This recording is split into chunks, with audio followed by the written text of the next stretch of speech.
Bonjour à tous, merci d'être venus aujourd'hui pour écouter notre présentation. Je suis Olivier Houssenbaï et aussi Charles Edmond. Nous sommes les deux consultants HSC qui ont eu la chance et l'opportunité d'aller à la conférence Black Hat DEF CON de cette année. Et donc nous allons vous présenter dans l'ordre du coup l'agenda de la conférence, comment ça s'est déroulé. Et puis après, on vous présentera donc les formations qu'on a pu suivre et les conférences qu'on juge, qui nous ont plu et qu'on trouve intéressantes. Après, il y a d'autres conférences qu'on a suivies mais qu'on ne va pas forcément présenter ici. Si toutefois vous voulez qu'on en parle, n'hésitez pas à nous solliciter. Donc Black Hat cette année, moi j'étais un peu déçu au départ parce que quand j'arrive à une conf, je fais un scan de SSID et puis il se trouve que j'avais 70 SSID uniques à la keynote d'ouverture, alors que quand j'étais au stick l'année dernière, j'en avais plus d'une centaine. Pourtant, c'est deux confs pas aux mêmes échelles, mais bon, après peut-être que j'étais mal... Peut-être que les gens ont plus confiance à Stick qu'à Black Hat. Peut-être. Mais du coup, j'ai trouvé ça marrant. Donc Black Hat se déroule en deux parties. Donc du 22 au 25 juillet, c'était la partie trainings, donc proprement dit les formations. Ensuite, dans l'agenda, on a enchaîné par les briefings, qui correspondent aux conférences. Les conférences étaient divisées sur 18 thèmes et donc il y en avait il me semble 3 en parallèle à chaque fois, voire plus. Et donc il fallait choisir les sujets et les conférences qui nous plaisaient. Je ne pouvais pas assister à tout en même temps. La conférence se déroule chaque année au Mandalay Bay. Et voilà. Pour ce qui concerne DEF CON, ça se passe juste après Black Hat et ça se chevauche sur le dernier jour de Black Hat, le premier jour de DEF CON. Donc nous on avait fait le choix de rester à Black Hat pour continuer à suivre les dernières conférences qui restaient. Et puis donc le premier jour, on n'a pas pu y assister malheureusement, comme on était à Black Hat. Et donc pour les deuxième et troisième jours, on a suivi donc quelques conférences. Et en fait, il faut savoir que DEF CON, c'est beaucoup plus... Bonjour. Bienvenue. Merci. Vous avez rien raté encore, hein, c'est que la présentation de l'agenda. Du coup, DEF CON, en gros, c'est beaucoup plus populaire, on va dire, entre guillemets, que... C'est 10 fois moins cher, du coup le coût de l'entrée est 10 fois moins cher, du coup il y a beaucoup plus de monde. Au niveau de l'organisation, on sent que il y a du monde partout, il y a des fils partout, on peut pas marcher, circuler comme on veut, c'est beaucoup moins fluide que Black Hat. Ouais, je crois qu'en moyenne, pour les conférences, on devait faire... un bon 20 minutes de queue pour entrer dans une salle. Dans une salle, ouais. Là, ils ont mis des bandeaux au milieu des couloirs pour que les gens marchent à droite. Il y avait tellement de monde. Ouais, oui, ils orientaient le flux dans un sens, dans l'autre.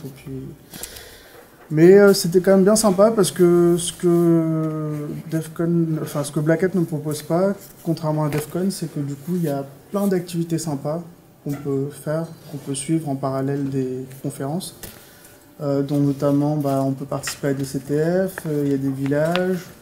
On a été au village, nous, pour le coup on a été au village de lockpicking et au village des amateurs radio aussi, pour voir un peu tout ce qu'ils faisaient sur la radio, c'était assez sympa. Et donc là maintenant je vais enchaîner par la présentation de la formation que j'ai suivie. Charles Edmond va prendre le relais ensuite. Et puis on va passer aux présentations des conférences. Et puis après on enchaînera avec des questions si vous voulez.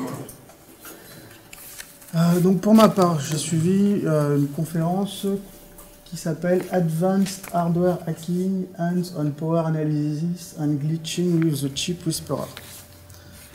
Alors cette conférence de 2 jours, présentée par Colin O'Flynn, portait en fait sur l'étude, les applications qu'on peut avoir sur le Chip Whisperer Lite, qui est en fait une plateforme matérielle complètement open source et qui permet de faire de l'analyse de consommation électrique par canaux auxiliaires. Bonjour.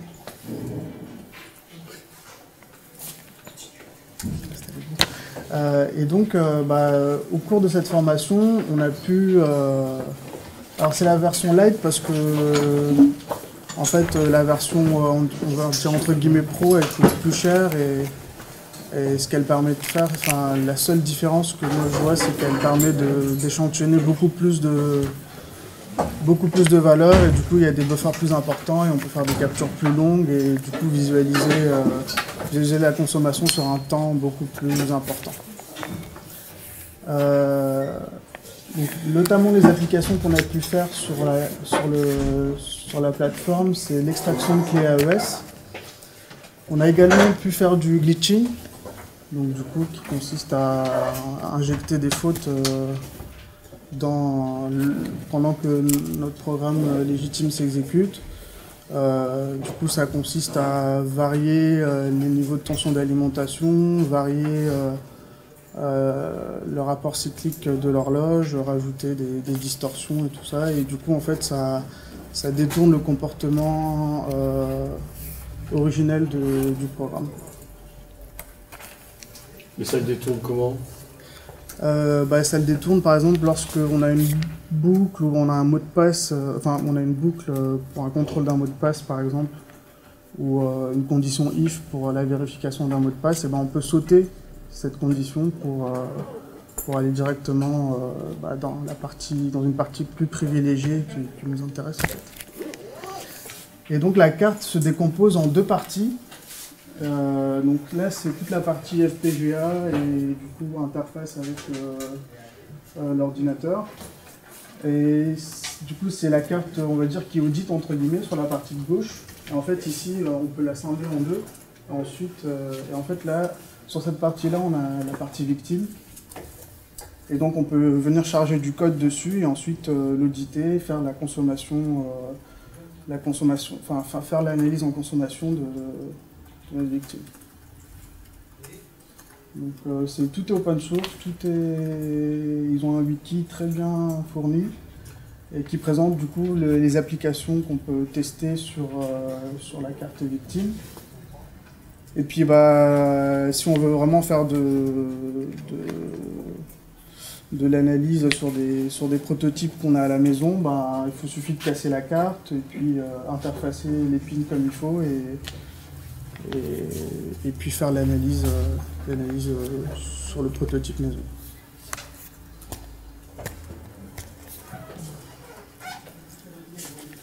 Je vais laisser la main à Charles Edmond, qui va vous présenter du coup la partie formation. Moi j'ai suivi 2 formations de 2 jours. La première c'était ARM IoT Exploit Lab. C'était de l'exploitation de vulnérabilités sur l'architecture ARM. Quand on est arrivé dans la salle de formation, il y a c'est une formation qui est donnée par Somil Shah, un Indien il me semble. Et on est arrivé, il nous a montré un routeur sur sa table et il a dit ça, vous exécutez du code à la fin des 2 jours. Et c'est ce qu'on a fait, du coup on a développé un exploit, on a extrait le firmware, on a créé un environnement de développement pour l'exploit, pour pouvoir lancer le serveur HTTP du routeur. On a dû lancer d'autres services aussi. Mais la faille qu'on devait exploiter était sur le serveur HTTP. Du coup, on a lancé une VM, on a extrait le firmware, on a mis tous les fichiers qui devaient être dans ETC, des choses comme ça. On a lancé les services nécessaires au lancement du service HTTP. Et une fois que c'était fait, on a pu commencer le développement de l'exploit et on a lancé le GDB sur l'HTTP. On s'attachait au processus HTTP et on a développé notre exploit. Alors l'exploit, on a dû utiliser les techniques de Return Oriented Programming, on a dû bypasser la SLR, ça consistait surtout en du brute force pour bypasser la SLR, du brute force d'adresse. Et au bout des 2 jours, on avait bien un shell sur le routeur. Qu'est-ce que c'était comme routeur pour qu'il y ait des solutions de protection comme ça? La SLR, il me semble que c'est assez courant. C'était un SOHO, il me semble. SOHO. Pas de la marque? C'est pas il me semble que c'était la marque, le SOHO, mais je peux le retrouver. Hein. C'est Small Office, Home Office, hein, SOHO. D'accord. C'est juste pour dire que c'est un routeur pour les petits bureaux. Ok, je croyais que c'était la marque. Non, je me rappelle plus de la marque. Si, c'était peut-être un Netgear, mais je peux le retrouver. Du coup, la deuxième formation, les deux autres jours, c'est Malware Analysis Crash Course. C'est une formation qui est donnée par Mandiant, très connue pour leur rapport d'analyse d'APT par exemple. Là, on a eu droit quand même à une introduction à l'assembleur pendant une demi-journée. Et c'était surtout l'utilisation d'outils OliDBG, IDEA Pro sur des exemples de malware. En théorie, leur cours, je ne sais pas si... il me semble que ce cours-là, ils le donnent sur plus longtemps. Et c'est vrai que les 2 jours, il y a des choses qu'on a passées très vite. J'ai trouvé que c'était un peu court 2 jours. Mais j'ai quand même appris pas mal de choses. Donc, on va enchaîner sur la présentation des conférences. La première présentation que je vais vous expliquer, c'est le hacking d'une voiture Tesla par des Chinois de la société Tencent. Alors eux ont réussi, en passant par le Wi-Fi, à compromettre complètement la machine jusqu'au bus CAN, qui est le bus par lequel passent beaucoup de choses concernant les voitures. Voilà, alors tout d'abord, ils se sont rendus compte que les voitures Tesla se connectent automatiquement à un accès Wi-Fi au SSID Tesla Guest avec la clé partagée ABCD 1, 2, 3, 4, 5, 6. J'ai cherché, c'est un SSID qui est souvent présent dans les endroits où on peut charger, supercharger, soit ça s'appelle, les endroits où on peut recharger les Tesla par exemple. Du coup, à la connexion, quand la voiture se connecte en Wi-Fi, le navigateur de la voiture Qt Car Browser se recharge sa page courante automatiquement. Du coup, il y a une requête HTTP qui part. Du coup, l'équipe a pu renvoyer du code JavaScript, ce qui nous emmène à leur prochaine vulnérabilité qu'ils ont trouvée. C'est une vulnérabilité dans le browser, et en l'occurrence dans WebKit, une vulnérabilité dans le code JavaScript. Ils ont enchaîné ça avec une CVE qui date de 2011, parce que ils ont trouvé que la version de WebKit utilisée par la voiture était très vieille. Elle datait de plus de 2011. Avec ces deux vulnérabilités, ils ont réussi à écrire et lire des adresses mémoire arbitraires et à exécuter du code. Le problème étant que l'utilisateur avec lequel était lancé le navigateur n'avait pas de privilège. Et en plus, c'était protégé par appart mort, et en plus, il y avait des règles IP-tables qui s'appliquaient, et du coup, il ne pouvait pas accéder aux services locaux. Ils se sont donc rendus compte que la version du noyau Linux utilisée était aussi, elle aussi très vieille. Ils ont pu utiliser une CVE de 2013 qui leur a permis d'écrire des adresses kernel arbitraires. Enfin, des adresses mémoire qui appartenaient au kernel arbitrairement. Du coup, ils ont pu patcher certaines... il me semble qu'ils ont patché un syscall qui était 7 RE-SUID. Là, ils ont pu exécuter du code avec les droits kernel. Et pour sortir de AppArmor, ils ont juste eu à exécuter cette commande-là, reset security ops. À partir de là, ils avaient tous les droits, ils ont pu accéder au bus scan. Une exploitation assez impressionnante parce que du coup ils partent du Wi-Fi, ils n'ont même pas besoin de toucher la voiture et ils arrivent à gérer tous les plus ou moins tous les instruments de la voiture par le bus scan. Deuxième petite présentation, pour le coup c'est pas vraiment informatique, mais c'est un Sonic Gun en fait. Ils nous ont présenté un Sonic Gun, ça ressemblait pas trop à un pistolet, mais alors c'est un montage électronique qui permet avec un petit haut-parleur d'envoyer des ultrasons, et ces ultrasons ils les utilisent pour attaquer les MEMS,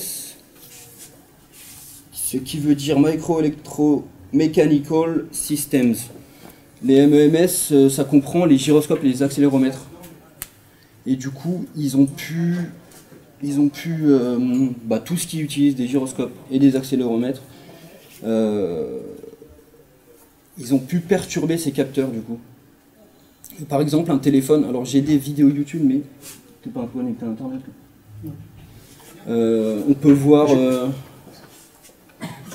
ma clé, si tu veux. je vais expliquer à l'oral, je pense que... à part si vous voulez. Du coup, dans les téléphones, par exemple, il y a un accéléromètre qui permet de voir l'orientation du téléphone. Et du coup, ils amènent le petit haut-parleur qui est branché à plusieurs kilos de matériel derrière, mais ils amènent le petit haut-parleur près à 2-3 cm du téléphone, et on voit la vidéo YouTube tournoyer. Et on voit bien que l'accéléromètre du coup est perturbé, alors que le téléphone est posé sur la table. Du coup, ils font ça aussi sur des robots qui utilisent des gyroscopes, il me semble, ou des accéléromètres pour rester en équilibre. Et ils amènent leur haut-parleur qui lance des ultrasons près du capteur du robot, et le robot il va se foncer dans un mur. Ça sert à se défendre contre les futurs robots tueurs. Possiblement. Mais pour le coup. Ouais, voilà, c'est ça, ça paraît pas. Ça paraît pas encore applicable parce que justement ils sont obligés de se mettre à 2-3 cm du capteur, et le matériel qu'ils utilisent elle est encore bien lourd et encombrant. Alors, on va passer à une présentation qui parlait de machine learning ou apprentissage automatique en français. C'était Hilary Saunders qui nous a présenté ça, et elle a étudié trois modèles d'apprentissage automatique qui permettaient de noter des URL pour savoir si elles étaient malveillantes ou légitimes. Quand ça s'approche de 1, comme on peut voir ici, Trust, Evil, PayPal / login, et ben ça se rapproche de 1, du coup c'est bien noté parce que ça a l'air d'être malveillant. Et Facebook.com, ça a l'air d'être une adresse légitime et c'en est une.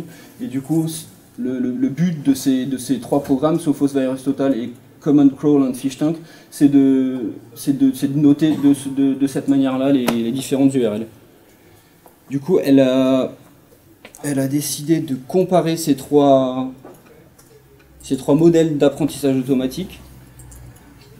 Parce que du coup l'apprentissage automatique, il faut passer par c'est un programme qui passe par une phase d'entraînement d'abord, et ces trois programmes ont différents ensembles de tests d'URL pour s'entraîner et différents ensembles d'URL de tests pour les tester et pour voir s'ils sont efficaces ou pas.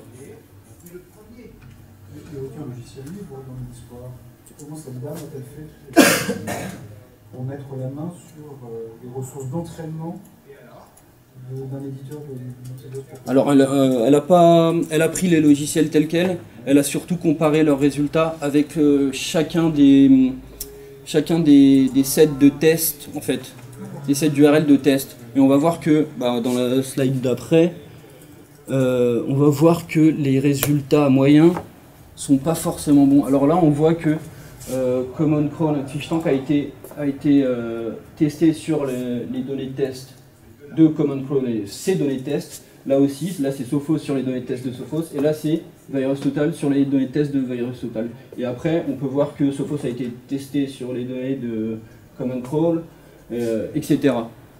Je sais pas si c'est très clair. Et du coup, on voit que y a des logiciels qui se débrouillent plutôt bien. VirusTotal sur les 3 données de test différentes, sur les 2 de ses concurrents se débrouille très bien. Par contre, les autres, un peu moins bien. On est au-dessus de 0,9, en dessous de 0,9, alors que là, pour toutes les données de test, VirusTotal est au-dessus de 0,9.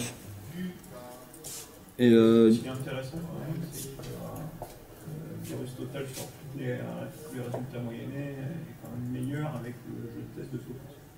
C'est ça. Mais du coup, en moyenne, il est meilleur que tous ses concurrents. Mais ouais, c'est intéressant.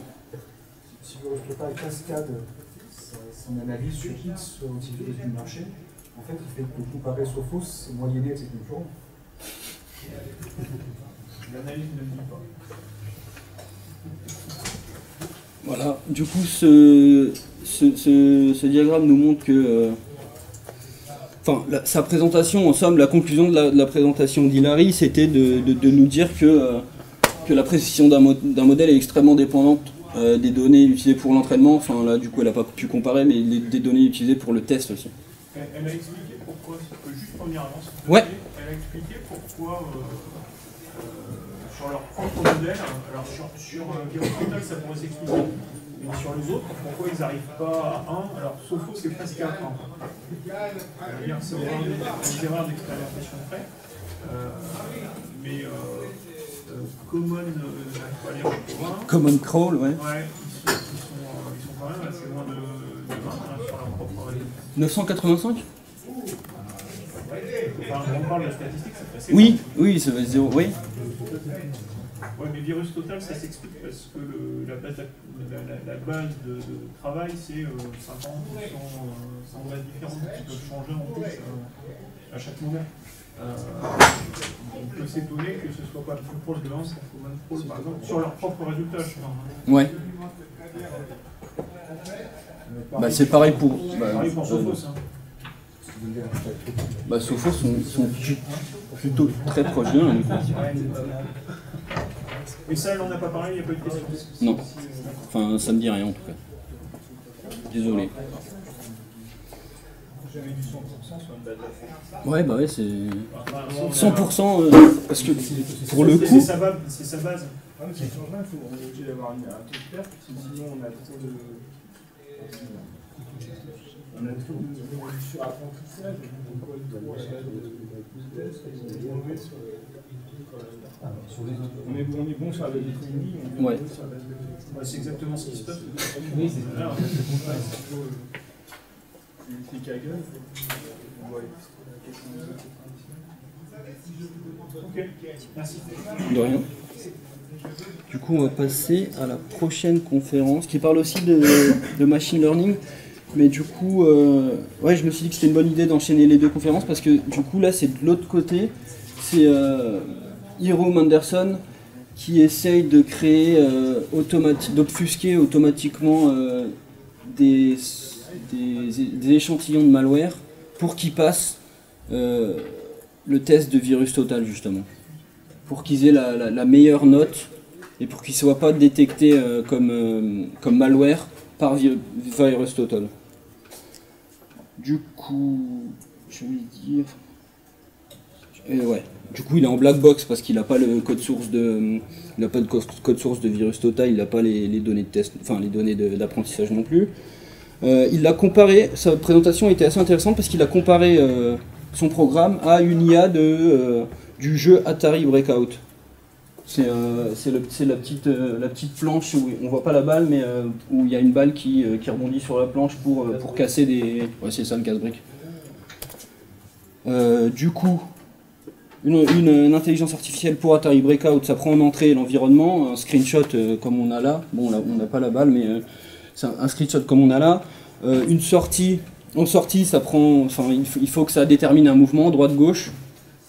Et le feedback, c'est le score. Alors le feedback n'est pas forcément immédiat, il va falloir peut-être attendre pour pouvoir juger plusieurs mouvements en arrière. Mais le feedback, c'est le score. Du coup, quand on casse une brique, on a un certain nombre de points. Contrairement à quand on rate la balle, du coup on perd une vie, ça aussi c'est un feedback. Du coup, appliqué au programme de eRoom, c'est l'entrée, c'est l'environnement, les octets du malware, ou de l'échantillon de malware. La sortie, c'est une transformation, du coup, il faut que le programme ait le même comportement, mais on change des choses, et du coup le feedback, c'est un score qui est inférieur, un score retourné par VirusTotal qui est inférieur à celui qu'on avait avant. Alors apparemment, ce qu'il nous a dit, c'est qu'il avait fait tourner son programme pendant 15 heures pour 100 000 itérations. Il y avait 10 000 passes. Alors il n'y avait pas forcément 10 000 échantillons de malware différents, mais il l'a peut-être lancé plusieurs fois sur les mêmes échantillons. Et du coup, pour il a fait 10 000 fois sur des malwares.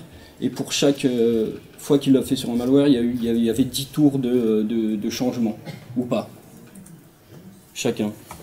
Il a utilisé des échantillons de malware de VirusShare et les résultats, c'est... alors j'ai trouvé assez étonnant qu'il ait que 62 malwares, qu'il ait testé ces résultats, parce que là c'était l'entraînement, du coup c'était avant, c'était pour apprendre à l'intelligence artificielle, et là c'est le résultat après entraînement. Il a appliqué sur 62 malwares, dont 35 étaient déjà considérés comme malware par VirusTotal. Et une fois modifiés, il y en a seulement 25 qui sont détectés, ce qui est plutôt pas mal, sachant que c'est fait automatiquement. Et du coup, ce que lui recommande, c'est... pour lui c'est un problème que ce type de programme puisse... ce type de résultat puisse apparaître. Et pour lui, le problème vient surtout de l'exposition du score, en fait. Parce que c'est le feedback dont son programme a besoin.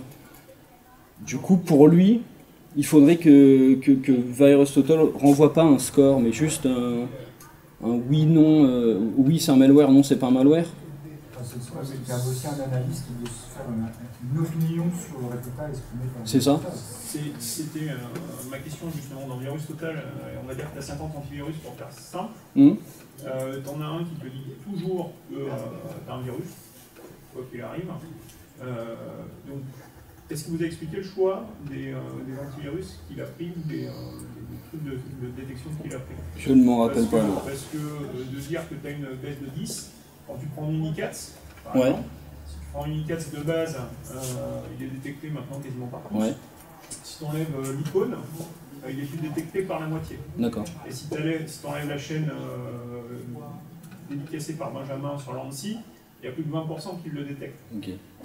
Donc, dire, mais c'est pareil pour le truc précédent, dire ils sont basés sur VirusTotal pour faire des analyses, c'est très bien. Il faudrait savoir sur quel... Voilà, on manque un peu de profondeur sur la compréhension. Est-ce que c'est à chaque fois tous les cas d'analyse par défaut? Est-ce que c'est spécifique? Parce que passer de 35 à 25, est-ce qu'il y avait 3 antivirus? Est-ce qu'il y avait 50? Est-ce qu'il y avait autre chose derrière? Là, on manque un peu de recul par rapport à ce qu'il a présenté et qu'il a peut-être pas dit. Maintenant que c'est relevé, ce point-là, je m'en souviens plus. Est-ce qu'il y a d'autres questions sur cette conférence? Excusez-moi, je ne vois pas le rapport avec le jeu de Break. C'était ici. C'était un choix de la personne qui nous a présenté. Mais ouais, c'était peut-être pour rendre la Ouais. présentation plus C'est-à-dire abordable. que le machine learning va apprendre à jouer de la même manière au jeu. Ouais, Bah oui, mais c'est pas exactement le même jeu. non, Enfin, c'est bref. pas exactement la même chose, on est d'accord.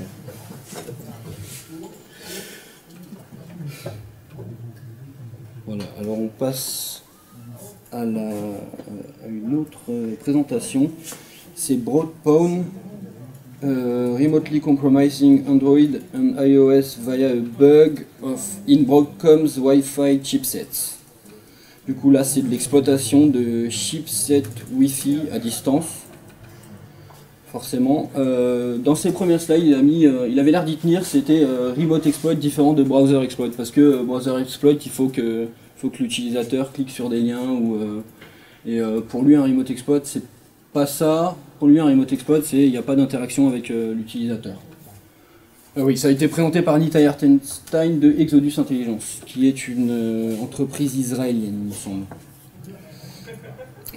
L'attaque du chipset Wi-Fi Broadcom. Alors ouais, il s'est demandé quel serait le meilleur remote exploit qu'il pouvait trouver. Et il a trouvé que le chipset Wi-Fi Broadcom en l'occurrence est une très bonne cible parce que il y a très peu de protection. La mémoire est inscriptible, enfin RWX quoi. On peut la lire, on peut écrire et on peut exécuter sur toute la mémoire. Et contrairement au chipset de baseband, le chipset Wi-Fi est utilisé par énormément de téléphones. Là, dans le titre, il y a marqué Android et iOS. Ouais, il y a énormément de téléphones Android et iOS qui utilisent ce chipset Wi-Fi précis.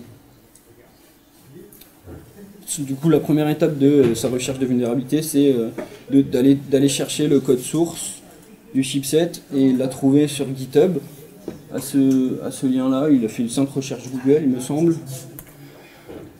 La vulnérabilité qu'il a trouvée se trouve dans les parties WMI, Wireless Media Extension, qui est une extension de qualité de service de 802.11. Alors là où la vulnérabilité a été trouvée, c'est dans les paquets probe request, probe response et association response. Du coup, il n'y a pas besoin d'être associé à la borne Wi-Fi pour pouvoir déclencher cette vulnérabilité, déclencher son exploit. Ce qui rentre dans sa définition de remote exploit, du coup. Il n'y a pas besoin d'interaction avec l'utilisateur, il faut juste qu'il ait son Wi-Fi allumé. Il a trouvé, le premier problème qu'il a trouvé, c'est un overflow de seulement 24 octets, ce qui est très peu pour exécuter, pour faire ce qu'on veut. Du coup, ce qu'il a fait, c'est qu'il a fait ce qu'on appelle un egg hunter. C'est juste un petit code qui cherche dans la mémoire une suite de valeurs hexadécimales, justement. Et cette suite de valeurs hexadécimales est l'œuf egg. Et du coup, ensuite, une fois qu'il a injecté son egg hunter qui est exécuté, il envoie son shellcode complet dans des paquets beacon probes. Et comme on l'a dit avant, comme la mémoire est RWX, et ben, il suffit que le egg hunter, une fois qu'il a trouvé dans la mémoire ces paquets, il peut exécuter le shellcode qui est contenu dans ces paquets. Ça a l'air simple, je ne peux pas rentrer assez dans les détails, mais c'est pas si simple que ça. Comme il l'explique, en plus c'est plus difficile, mais je peux difficilement rentrer dans les détails. Prochaine étape, il a essayé de faire un verre aussi, du coup, parce que l'intérêt de son remote exploit, c'est qu'il n'y a pas besoin d'interaction, et du coup il peut transformer cette exploitation en exploitation automatique. Du coup, il injecte un shellcode qui exploite ces vulnérabilités automatiquement, et du coup, à chaque fois qu'il y a des téléphones qui sont vulnérables, qui sont près d'un autre téléphone qui a déjà été exploité, et ben, le verre se propage automatiquement. Et pour information, il n'a pas fait d'exécution de code privilégié sur le système Android. j'ai peut-être pas été assez précis là-dessus, mais du coup, le chipset Wi-Fi, c'est un processeur dédié. Il exécute rien sur les téléphones iOS ou Android. Il exécute que sur le chipset Wi-Fi. Et du coup, il a dit qu'il l'avait pas fait, du coup, l'exécution de code privilégié, mais l'équipe de Google Project Zero a déjà montré la possibilité d'écrire dans la mémoire kernel en utilisant le port PCI Express. Et voilà, est-ce qu'il y a des questions sur cette présentation? Du coup, tous les téléphones pour les Wi-Fi sont vulnérables? Selon lui, tous les ouais. chipsets sont vulnérables, quoi. Ouais. Et puis tu te fais prôner sans le savoir perpétuellement, quoi. Là, pour le coup, il faut éteindre son Wi-Fi, quoi. Ouais, Non, mais il y a peut-être Broadcom qui va réagir. non, mais comme Nicolas l'a dit, hein, sécurité fait. Pardon, la sécurité est un effet. Voilà. Savoir sans rien faire, c'est pire que ne pas savoir. Ouais, c'est vrai, j'ai honte.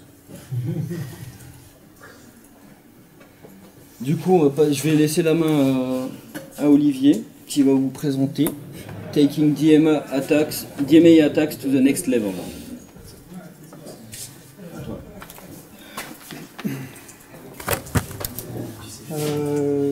Donc c'est une présentation sur les attaques DMA, comme vous avez pu comprendre, qui est présentée par Anna Tricalinou et Dan Lake de chez Intel.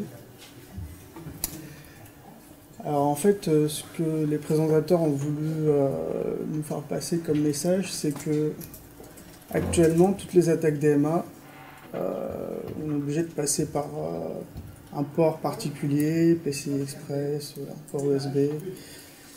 Et puis quelquefois, on peut avoir des blocages parce que ces ports-là, ils sont bloqués par le BIOS ou il y a des drivers qui empêchent d'utiliser ces ports-là pour faire du DMA dessus. Et donc, eux nous présentent une attaque pratique sur les DMA qui consiste à directement exploiter le design des DIMM. En gros, c'est la double couche qu'il y a sur les barrettes de RAM, puis, du coup, qui fait transiter l'information. L'objectif de l'attaque, c'est bien sûr extraire des secrets cryptographiques ou autres, contourner des politiques de sécurité en place, c'est-à-dire qu'on peut, s'il y a des protections installées sur le système de l'utilisateur qu'on vise, on peut essayer de les désactiver en manipulant la mémoire. C'est une attaque qui nécessite un accès physique à l'ordinateur, du coup. Et elle est indétectable. Elle est complètement indétectable. Donc là en fait, c'est un PC de bureau classique tel qu'on peut acheter de nos jours. Du coup, sur l'image du dessus, c'est la DIMM, c'est la face avant de la carte mère. Du coup, on voit les pins qui sont exposés. Et là, c'est la face arrière de la carte mère, avec pareil les pins qui sont visibles, connectés électriquement. On a juste à brancher un fil et on lit les données directement dessus. Donc comme je disais, les 288 pins de chaque DIMM sont exposés. Et puis il suffit juste que l'attaquant fasse des demandes de lecture-écriture pour récupérer de la donnée. Après, dans la pratique, c'est pas aussi simple. Les DIMM répondent en fait aux normes JEDC, qui est en fait une organisation qui permet de normaliser les protocoles de communication sur le bus mémoire.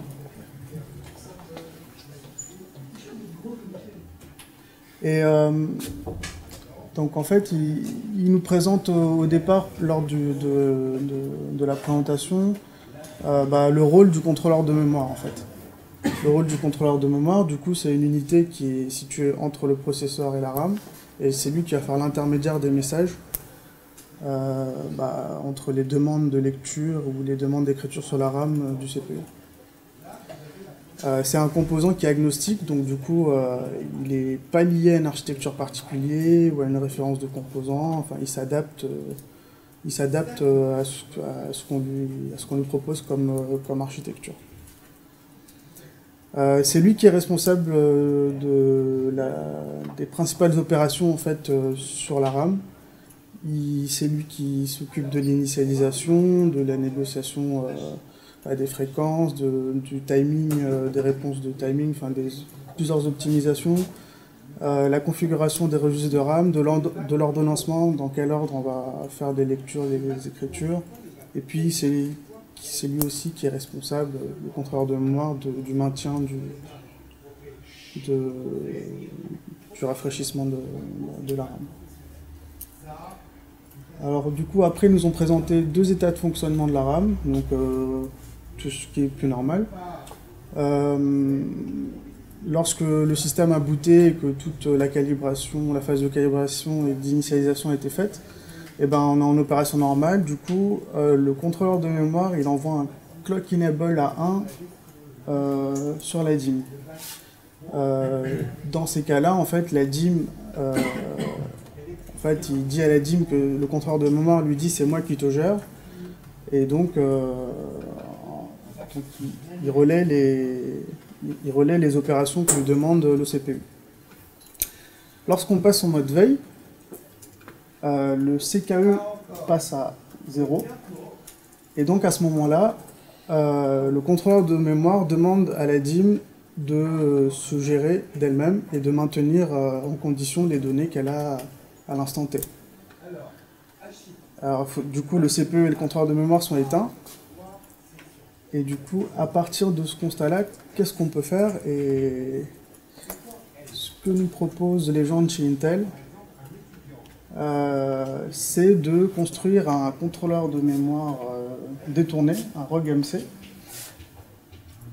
et de venir se greffer sur les pins de la DIMM et ensuite relancer la DIMM avec un clock enable à 1. Alors oui, j'ai oublié les limitations. Comme je disais tout à l'heure, c'est le contrôleur de mémoire qui gère toute la partie fréquence d'horloge pour l'échange des données, calibration.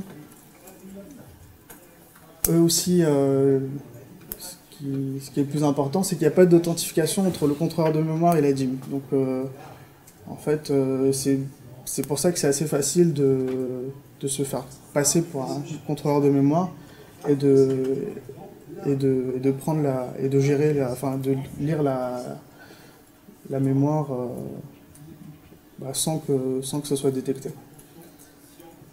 Et puis dans ce cas-là, donc en fait, quand ils viennent se greffer là, donc ils réactivent, ils reprennent, la DIMM devient gérée par le contrôleur de mémoire ROG. Ils peuvent faire les opérations qu'ils veulent dessus, et à la fin, dès qu'ils ont fini les actions malfaisantes qu'ils devaient faire, ils repassent l'état de la DIMM en veille. Et lorsque l'utilisateur légitime revient sur sa machine, il ne se sera aperçu de rien du tout. Donc actuellement, ils ont fait la preuve de concept sur un fil.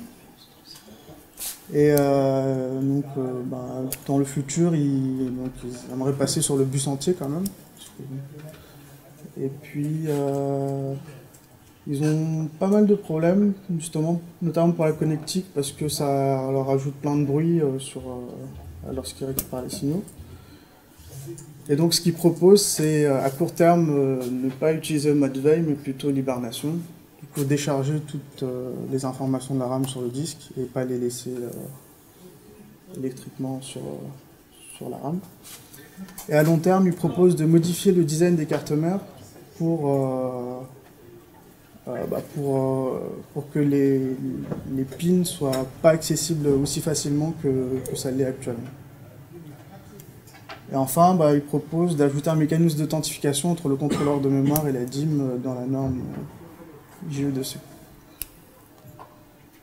Vous avez des questions sur cette présentation?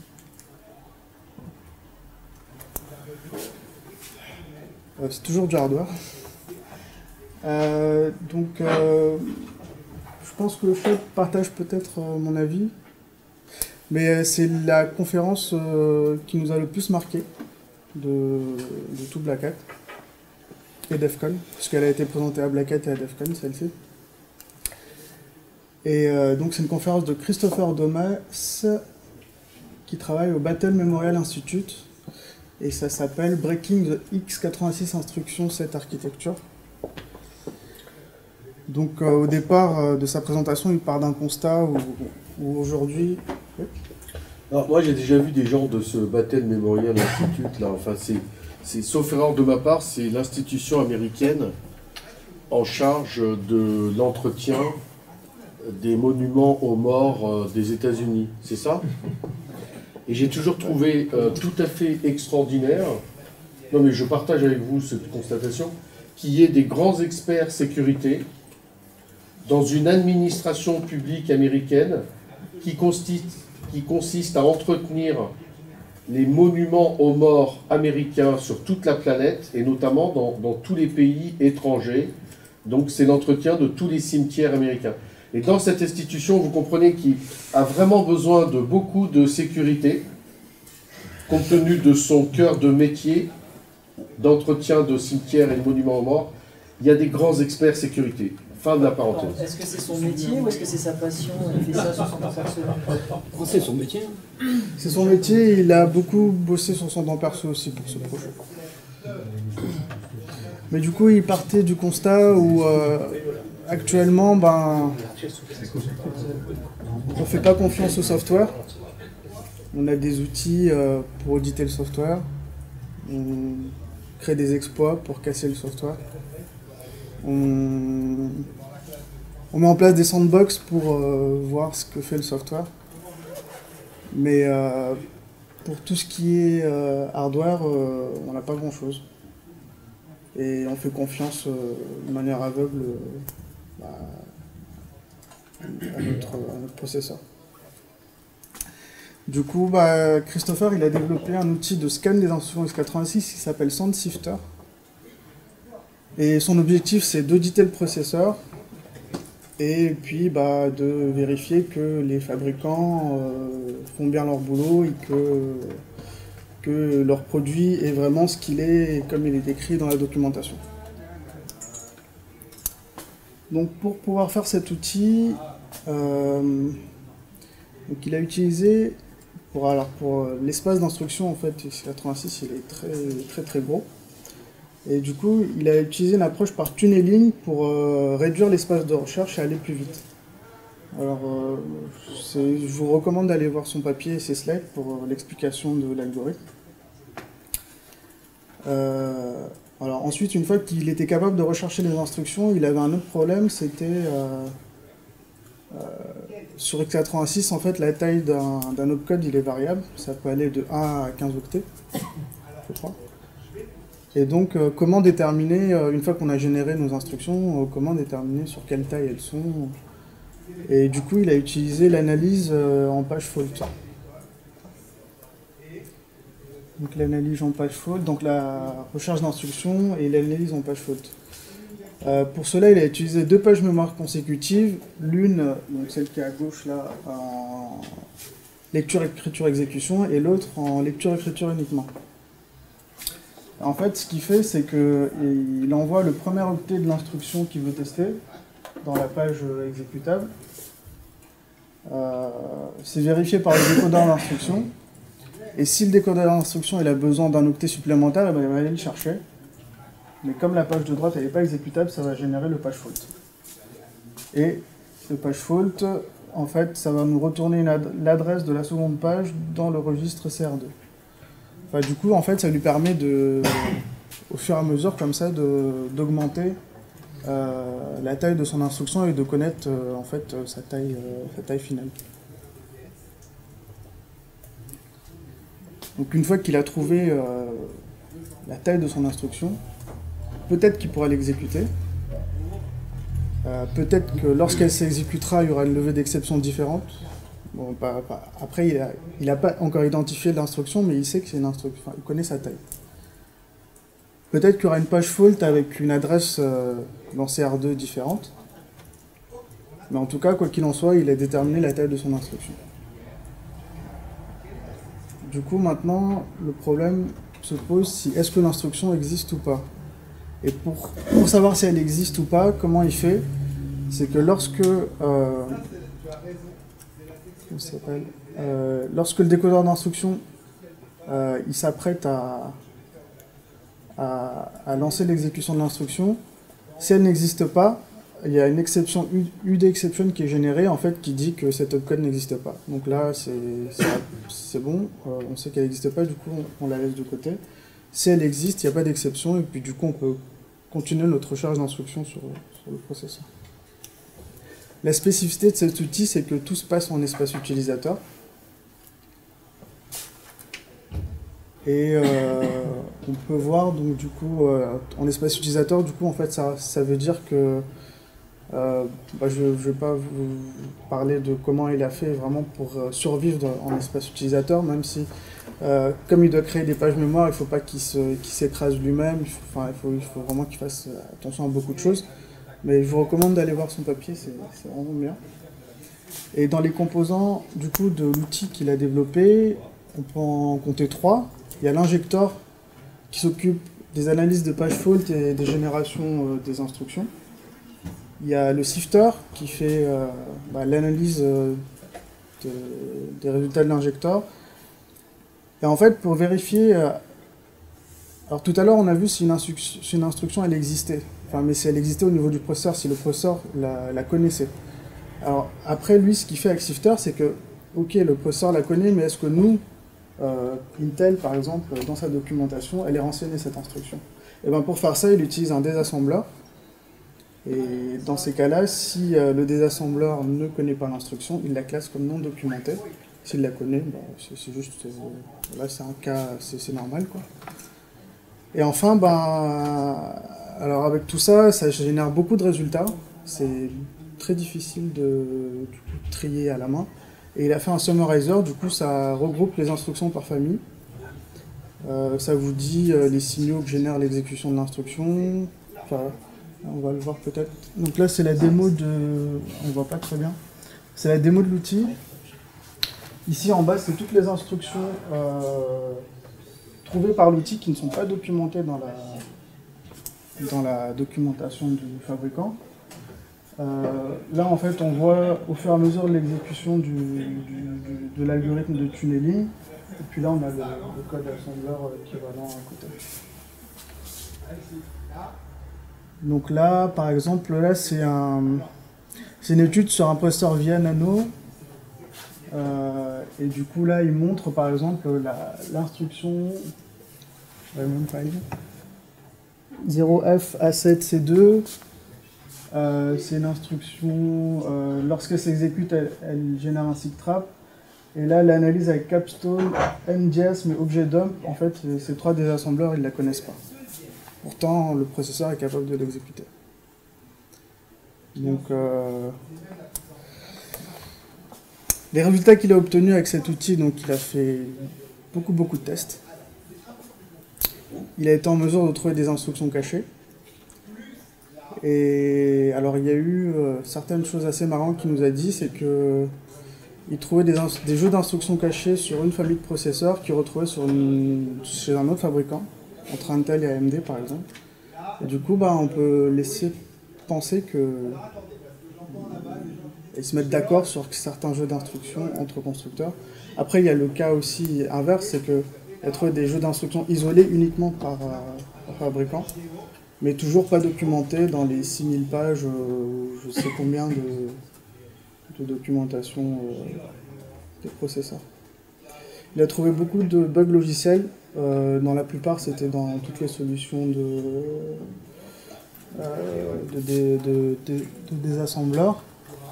En fait, les solutions de désassembleurs, ils ont une mauvaise... pour les instructions qu'ils ne connaissent pas, entre un système bare metal et le désassembleur, il y a un écart de comportement. Et donc, ça permet de voir que c'est pas encore tout à fait au point. Des défauts dans les hyperviseurs, pareil, entre un système sans virtualisation et un système virtualisé, l'exécution d'un programme est différente entre le système virtualisé et le système non virtualisé. Et enfin, il a trouvé des bugs matériels. Enfin, il nous a présenté un qui s'appelle, il appelle ça la killer poke. Et en gros, en fait, il lui suffit d'envoyer une instruction depuis le Ring 3 et ça verrouille entièrement le processeur. En fait, même un sys request ou un changement de run level, un contrôle dessus, il n'y a plus rien qui répond. Malheureusement, il n'a pas voulu nous dire c'était quel modèle, quelle marque, quelle instruction en particulier. Et la première attaque de ce type-là, c'était il y a 20 ans, sur les Pentium, c'était sur l'instruction fouf. Donc voilà, moi je trouvais cette presse vraiment géniale, l'outil vraiment super réussi. Donc auditez vos processeurs. Vous avez des questions là-dessus?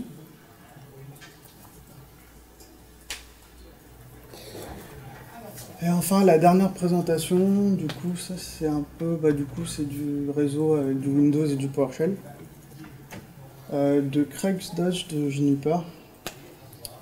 Donc en fait, il nous dit en quoi c'est intéressant d'avoir un réseau de command and control et de faire de l'exfiltration de données sur des infrastructures Office 365. Il nous présente sa preuve de concept en 4 phases, avec une phase préliminaire de social engineering, avec une récupération de tokens pour la persistance de connexion vers Office 365, l'ajout de domaines dans les trusted sites de Internet Explorer, et le montage d'un partage invisible avec PowerShell, New PS Drive. Enfin, si des restrictions sont en place, il nous montre comment contourner les restrictions et comment faire l'exfiltration de la donnée. Donc l'avantage pour l'attaquant d'avoir Office 365 et PowerShell, c'est que la plupart du temps, les admins, ils laissent passer tout ce qui est Office 365 sans problème. En plus, on peut chiffrer les communications.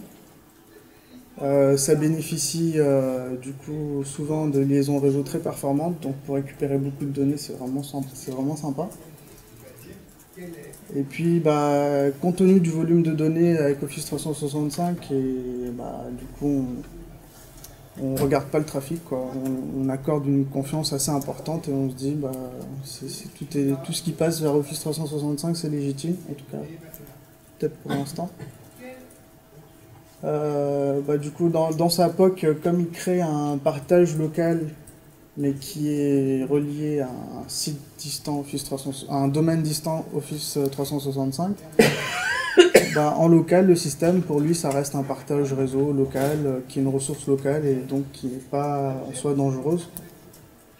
Donc en fait, ça rend beaucoup plus difficile la détection de ce genre d'attaque, sauf si on met ce qu'il faut en place pour le détecter. Les contre-mesures qu'ils nous proposent, elles sont assez coûteuses quand même, je trouve. Mais je sais pas comment faire autrement. Enfin, il n'a pas utilisé je ne sais pas qui a fait la conf, mais il a raconté juste n'importe quoi. Parce que déjà Office 365, ça ne fonctionne pas du tout comme ça. Il y a 4 offres, dont la plupart sont locales. Ça nécessite de partager la donnée. Et puis à partir du moment où tu commences une preuve technique en disant je vais faire de l'ingénierie sociale, bon, c'est un peu terminé, quoi. Je demande à l'utilisateur son login et mot de passe et après j'arrive à faire n'importe quoi. Ok, super. Ouais. La phase SSLT, c'est un point contre-mesure, allons-y gaiement. Déchiffrer SSLTS, c'est pas possible parce que c'est uniquement disponible sur HTTPS, première chose. Deuxième chose, activer la journalisation sur les terminaux et envoyer vers un SIEM. C'est pas possible non plus parce que les 7 options disponibles dans l'offre Office 365, c'est uniquement des choses décidées par Microsoft et c'est pas changeable. Donc ça veut dire que sur ton SIEM déjà tu ne peux pas remonter et en plus c'est pas utilisable. Donc toutes les conneries qu'il nous a racontées sur Office 365, ça tient pas la route. Ce qui est dommage, c'est qu'il a eu à faire un parterre de techos qui n'ont jamais mis le nez dans l'offre Office 365. Et par contre, qui se réjouissait du piratage du truc. Mais là, pour le coup, c'est pas de votre faute, hein. Oui, Là, non. je suis en train d'enfoncer la pompe. Hein. Le mec, c'est de la connerie jusqu'au bout, quoi. C'est qui a fait ce coup C'est quelqu'un de chez Juniper, c'était Craig Dodd. Je sais même pas qui c'est, mais là, pour le coup, c'est des conneries. Après, c'est vrai que nous, on n'a pas vraiment de retour sur Office 365 encore. Je sais pas si en France, c'est encore... je pense Non, mais qu'on en met plus, encore le il te dit pied. même pas sur quelle offre il part. Donc, en gros, si tu connectes juste ton AD pour faire la validation de compte avec un ticket, et Ouais. qu'après le truc est on-premise, son truc ça marche pas. Enfin, si ça marche parce qu'il a fait de l'ingénierie sociale au départ. Super. Alors moi, je pense qu'il faisait l'attaque depuis un domaine qui contrôlait lui. En fait. Bah ouais, mais ça change rien. C'est-à-dire qu'à partir du moment où tu es dans le système d'information, tout ça, ça reste vrai. Ce que tu dis, en gros, c'est que le mec, il arrive à faire un partage avec un verre en PowerShell. Super. Et on a quelques pentesters dans la salle, je pense qu'il devrait y arriver. On raconte des conneries, les gens qui font du PowerShell. Confidentiel. Ouais. Voilà. Donc, bon, mais par contre, mettre Office 365, j'attaque Office 365 dans une conf, ça avance super bien. Hein. Demain, si tu veux ramener du public, faut faire ça. Mais là, en l'état, c'est les conneries. Alors, autant pour moi, écoutez. Non, mais c'est, encore une fois, c'est pas pour toi, c'est sa conf à lui qu'il faut attaquer. Je me renseignerai sur le sujet, mais pas assez de retour là-dessus. Ouais. Il a raconté des conneries, ça marche encore mieux si c'est une dame. Ok. Il a l'air jeune, non? Ah, quand même, chef architecte for security. Usine Juniper. Ils font pas de sécurité, Juniper.